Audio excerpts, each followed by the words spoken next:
We have all been harassed and assaulted, as I'm sure many of you have, at all of these gigs. It is a terrible situation, and we will stop shouting about discrimination for being ourselves when it stops fucking happening. Who taught you these strange ways? Don't look at me like you owe me. I don't like you, want to fuck you. Never, never will I be under anything. Never, never will I be under anyone. Never, never will I be. Right, well, you've got to let me show you my book, right? Okay, so I wrote, I did 2 books. This is my little packing station, right? So I did 2 books, both called Paper Cuts, and we did some other bits and bobs. I've got loads of bits that you could just like slot into the book to go with it. But like we did this festival Snakes and Ladders, and I remember thinking there's little things on here like, oh my God, look, you've actually got women's t-shirts available at the merch. Or there's some creep who won't leave me alone. Classic things that happen at gigs.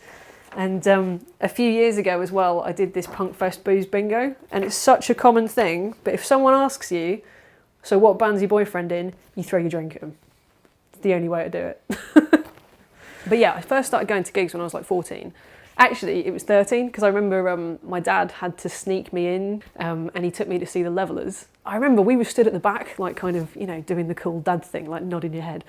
And I could see all these people going mental down the front. And I just thought, that looks really, really, really fun. I remember this particular gig, so that's the 24th of November 2012, so that's, 10 years ago now. Probably would have been, so I would have been 23 at the time, and I remember wanting to go down the front, and it was, pretty hectic, but because it's the Levellers, it's a bit of an older crowd. And I went to go down the front, and this guy, it was busy, and this older guy turned around to me and went, "You can't come down here." And I was like, "What?" And he goes, "You're too fucking young to like this band." I was like, what do you mean I'm too young to like this band? Yes, I'm like a generation below maybe where their main fan base is. That doesn't mean I don't know all the words. That doesn't mean I don't deserve to be down the front. And this guy in the crowd fully just took his hand and groped me in the middle of the crowd.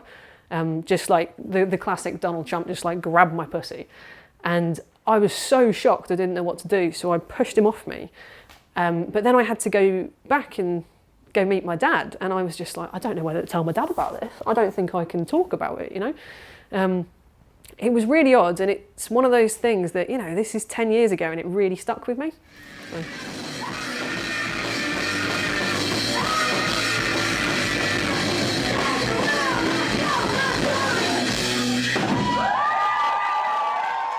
So Amelia and Cooper originally formed the band in 2017. It was just like an acoustic bedroom project thing, They were both kind of like on the verge of homelessness, and Amelia was filled with a lot of rage, obviously, and they kind of like wrote just like songs together just like for fun. And then in the pandemic, 2 members left, and so then Abby and a new guitarist Sam have joined, and we've been writing new material, getting ready to gig again. So yeah, like we have songs about assault and things like that, and then also like kind of making fun at, your general women roles that you're supposed to do as a woman, like again, like a kind of light-hearted but with a bit of underlying rage as well. I think I think most of the problems are kind of with lineups, and you see it mostly in like big festivals. It'll be like, here's the lineup for like Slam Dunk, here's the lineup for Rebellion, here's of all these like big bands, and then it does that whole thing of like, here are the women on the lineup, and it's like none, or it's like one.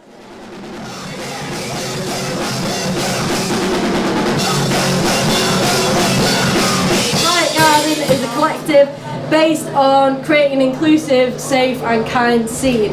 We feel that this has been slipping away in the punk scene, and there's no room for being passive in these situations. We really need to make a change. So Riot Garden is a collective that we started about a year ago, something like May-ish, last year, something like spring, that. Yeah, so nearly a year, based on inclusivity and safety and kindness in the punk scene. There was definitely a gap in making sure that people were safe and comfortable, and represented as well at gigs. So that's what we are striving to do, make people feel happy and included. So a couple of you people here might know of a kind of maybe small festival called Rebellion, and that is where all of this started. Thank you! Thank you! All of this started. I'll try and summarise it to keep it brief. Post that started it all.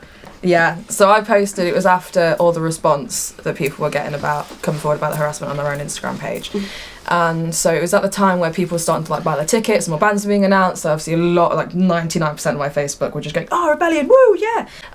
So I decided to basically post something kind of along the lines of, I know everyone's getting excited for the festival again, I just thought a lot of people here would like to see their response to my own harassment issues and many other people's harassment, etc. issues. And when it was brought to their attention, their reaction was just to piss on us and sweep it under the rug and not really care. Essentially, they decided to say that, sorry you feel this way. We get so many lovely emails every year, so this can't be happening at our festival. When there were so many people bringing up instances of sexual harassment, sexual assault that had happened at Rebellion, and they were just sharing their experiences and kind of being like, can we have some more safety measures in regards to this?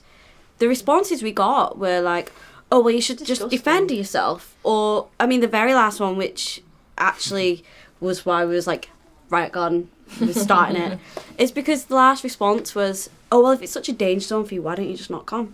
Yeah, Do you know what I mean? Yeah. And then they said, I mean, this is the thing, like, it's not uncommon for these things to happen at concerts and gigs and festivals, but what it is the response that Rebellion gave us. Yeah. So one of the people that got in touch with us was like, well, you know, if you're in that situation where you're being harassed or whatever, just pick up the nearest sharp object and stick it in their face. And it's like, and we were like, what? Like, you're telling... That's and then just they not said, realistic. punks, police punks, and it's like, well, clearly they're not, like, because this shit is happening. Yeah, the first time we played it was like on an introducing stage. That was okay. Played and then left, and then got bumped up to a bigger stage. Set was going great until we had like a couple songs left, and some of the fans from the band that was coming afterwards came in, and they kind of like pushed themselves to the front. And then it was kind of like, get off the stage, little girls, blah blah. They started like throwing drinks, you know, and security were kind of just like not doing a whole lot. And then we come off stage and security were just kind of like, yeah, there's only a handful of them, but yeah, just don't go anywhere on your own. We were like, what? He's like, yeah, they just like, just make sure you go round in like pairs or something, just don't go anywhere on your own. Like, well, shouldn't you be like chucking them out or something? So our protection was to just not be on our own, apparently. So after that, I think that's when we were kind of like, yeah, we're not going to play that again, because next time, like, and like, even though we get all these threats and, you know, touch wood, nothing's happened to us yet, but you never know, it only takes one radical person to just, I don't know, carry a knife. They stop giving a shit. They stop being punk. It feels like a lot about the money and not about the safety or even the enjoyment of the punters, really. Yeah. I think another thing with it, when you get to something that size, it kind of you have to put masses of work into policing it. So you have to have a massive staff of dedicated people who are all on the same page about safety and about that kind of thing, or you can just not bother. Yeah. Which I think is probably more likely the case. But not every venue has the luxury of security staff, especially, you know, the smaller DIY type ones that we might go to. And it's a mix. I think it's hard to put the responsibility on the promoter, although I do think that an anti-dickhead rule is a good one. You can't really put the responsibility on the people around you, but ultimately in those situations, it is the crowd that sometimes has to deal with it, you know? If you see someone being a dick, don't put up with it, get them out. Like, yeah, easier said than done. So, yeah. It feels a bit like male-fronted bands can kind of call this shit out and be taken a bit more seriously, maybe. Like, they're like, oh, you know what, yeah, he has a point, I'll listen to him. And then it's like, oh, these little girls, like, yeah, whining about it. Yeah, exactly. Always get called like whiny little girls. So one of the things that I really think has changed quite a lot over the last few years is, I'm sure that when I was younger, you know, like all my friends were boys, and I wasn't a girly girl or anything like that. And I always felt like there was this kind of competition in a way to, you know, like, oh yeah, I'm not like all the other girls. That has totally changed now, and all of the, you know, the women and more marginalised groups in the scene, we're all mates with each other now. No one's competing, everyone's like looking out for each other. And one of my favourites with that is Follow Your Dreams. Like, Kaz is such an inspiration.